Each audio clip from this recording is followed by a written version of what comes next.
My name is Mina Bassine. I play the viola. I'm here with Dakota.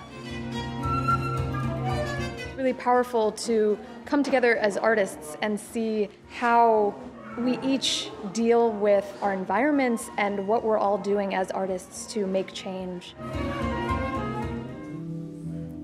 Mine børn. Min elskede. Koncerten på Dansk Flygtningehjælp var en del af projektet Reach Me, som vi lavede med Dakota, ensemblet fra New York. I at i min hjerte. Og Reach Me, det handler meget om at række ud mod et nyt publikum, og i den her sammenhæng, der lavede vi en koncert med 4 flygtninge. ودموعي كلها حزن وخياله ضل بالبال. دموعي كلها حزن خياله ضل بالبال. It was really wonderful. I can't describe the feeling that I get when I hear this music that we've made together. This moment has made me the person I am today. A humane person who thinks about others. Refuse to see the dark side in others.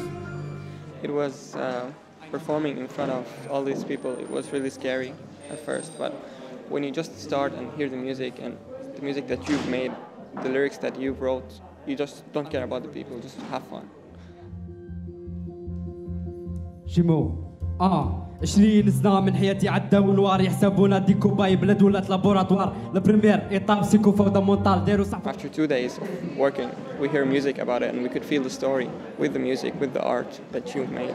It's really wonderful. بكره وتقدر نديرها مش هكا بصماطه باش بالطرف نجم لي تلف تاع سقاطه ما نروحش ندير كيما يديروا لفافه زعما يبيع ما يخافش ويخدم مع الزفافه انا مخي خامج مخي معمر بالتخمام. Inden koncerten der havde vi haft et forløb, hvor vi i 3 dage havde udviklet musikken sammen. De havde skrevet digte og fortalt os deres historier. ما في تعطيهم كوكايين يعطوني كانابيس عقب في الطوموبيل عندي لو كومبي اللي في كولومبي. Vi tror meget på at kunst og musik og i den her sammenhæng klassisk musik kan skabe en forskel i de forskellige fællesskaber vi går ud og agerer i.